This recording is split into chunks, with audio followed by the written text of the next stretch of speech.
जय सिया राम। मैं आचार्य राजेश श्री राम जन्मभूमि अयोध्या से। प्रिय दर्शकों, आत्मा, आत्मविश्वास, आत्मबल, उच्च पद प्रतिष्ठा, जीवन में सफलता के कारक ग्रह सूर्यदेव 13 फरवरी 2026 से अपनी शत्रु राशि कुंभ राशि पर गोचर करना प्रारंभ कर देंगे, जहां पर वो 15 मार्च 2026 तक रहेंगे। लगभग एक महीने सूर्यदेव अपनी शत्रु राशि पर और अपने परम शत्रु ग्रह राहु के साथ विराजमान होंगे। सूर्य और राहु की युति ग्रहण योग के नाम से जानी जाती है। इसे सूर्य ग्रहण योग कहते हैं। और 17 फरवरी को सूर्य ग्रहण भी पड़ रहा है, जो नए वर्ष का पहला सूर्य ग्रहण होगा। सूर्य ग्रहण का सूतक तो भारत में नहीं लगेगा, दृश्य भी नहीं होगा, इसलिए सूतक भी नहीं लगेगा, लेकिन उसका प्रभाव जरूर पड़ेगा। और आकाश मंडल पर होने वाली जो खगोलीय घटनाएं हैं उसका प्रभाव व्यापक स्तर पर पड़ता है, वो दृश्य हो या ना दृश्य हो।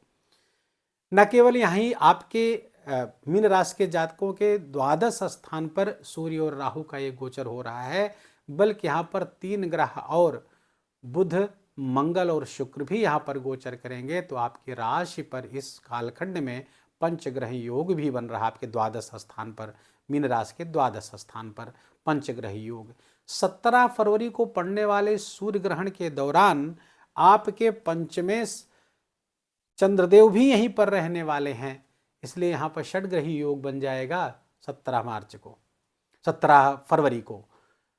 अब ये इतनी परिस्थितियां, द्वादश स्थान एक तो ऐसे ही दूह स्थान है, उस पर पे षडग्रही योग और पंचग्रही योग, ऊपर से सूर्य ग्रहण योग, ये तमाम समस्याओं को पैदा करने वाला है मीन राशि के जातकों के लिए।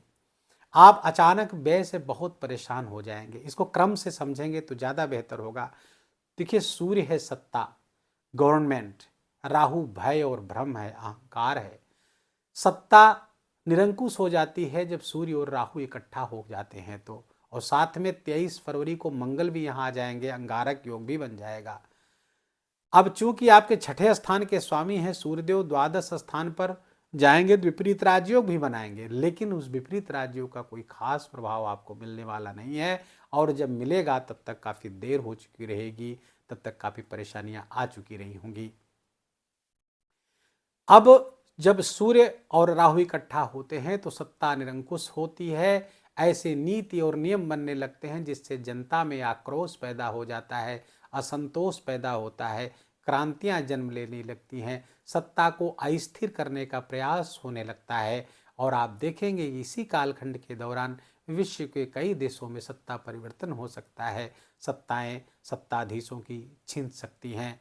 युद्ध का उन्माद इसी कालखंड में बढ़ना शुरू हो जाएगा। युद्ध के बादल मंडराते हुए बिल्कुल दिख रहे हैं। युद्ध की विभीषिका से विश्व त्रस्त हो सकता है इसी कालखंड के दौरान। प्राकृतिक आपदाएं भी बढ़ सकती हैं। मीन राशि के जातकों के व्यय बहुत बढ़ जाएंगे, खर्चे बहुत बढ़ जाएंगे, व्यर्थ का भ्रमण बहुत बढ़ जाएगा आपका। अचानक से आपको धन उधार लेने की स्थिति आ सकती है, कहीं से ऋण लेना पड़ सकता है। कोर्ट कचहरी के मुकदमों में भी परेशानियां आती हुई दिख रही हैं मीन राशि के जातकों के लिए। एक तो इस राशि के डिस्पोजिटर, जहां पर ये पंचग्रही योग बन रहा है, सूर्य ग्रहण योग बन रहा है, इसके डिस्पोजिटर वर्तमान में आपके द्वितीय चरण की 7.5 भी बनाकर चल रहे हैं। और बहुत परिवर्तनकारी राशि मीन राशि पर गोचर कर रहे हैं। वैश्विक व्यवस्था में व्यापक स्तर पर परिवर्तन लाने के लिए शनिदेव एकदम उद्धत हैं, इसलिए परिस्थितियां भयावह हो सकती हैं। बहुत सावधान और सतर्क रहने की आवश्यकता है मीन राशि के जातकों के लिए। 12वां सूर्य स्वास्थ्य के लिए भी अच्छा नहीं है। रहने के स्थान में परिवर्तन करा सकता है, नौकरी में परिवर्तन करा सकता है ये सूर्य ग्रहण योग। और आप अपने आत्मबल को क्षीण महसूस कर सकते हैं। या तो आप अति आत्मविश्वास के शिकार हो सकते हैं, या आत्मविश्वास बहुत क्षीण हो सकता है। फाल्स ईगो बढ़ जाएगा। अचानक से आपके लड़ाई झगड़े बढ़ जाएंगे।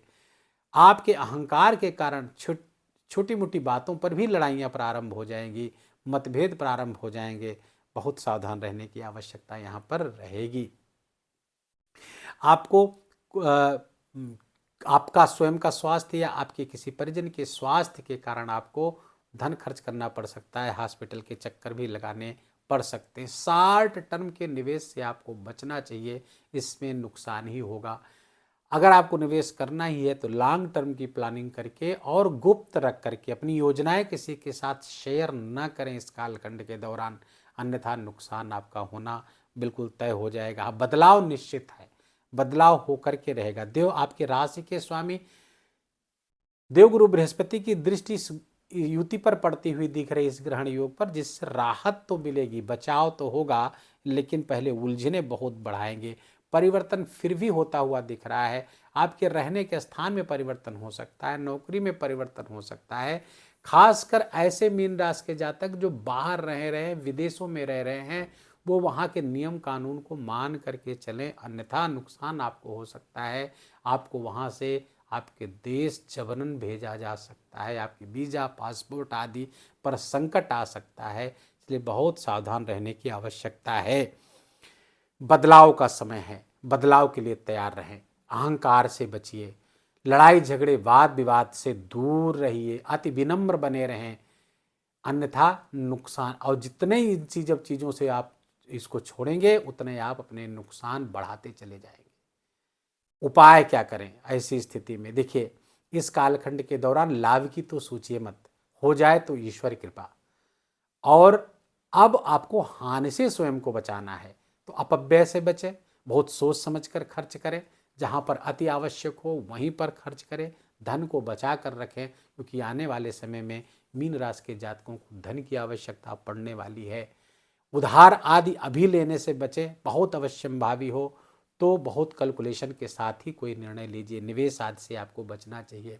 सूर्य भगवान की, सूर्य नारायण की आराधना करें, आदित्य हृदय स्तोत्र का पाठ करें, मस्तक पर केसर का तिलक लगाएं, नाभि पर केसर का तिलक लगाएं। जिस दिन ग्रहण हो उस दिन गेहूं का दान बहुत आवश्यक है, जिससे आपका अपना स्वास्थ्य भी बचेगा और पैसा भी बचेगा। गेहूं का दान जरूर करिएगा ग्रहण के दिन, और हो सके तो अपने वजन के बराबर गेहूं का दान करेंगे तो और भी अच्छा रहेगा। इस ग्रहण योग की शुरुआत के ठीक बाद अर्थात 13 फरवरी के बाद 15 फरवरी को ही महाशिवरात्रि आ जा रही है। महाशिव की उपासना से, भगवान शंकर की उपासना से न केवल राहु नियंत्रित होता है बल्कि सूर्य को भी बल प्राप्त होता है। इसलिए शिवरात्रि के दिन रुद्राष्टाध्यायी के मंत्रों के साथ अभिषेक करवाएं घर पे या किसी मंदिर में।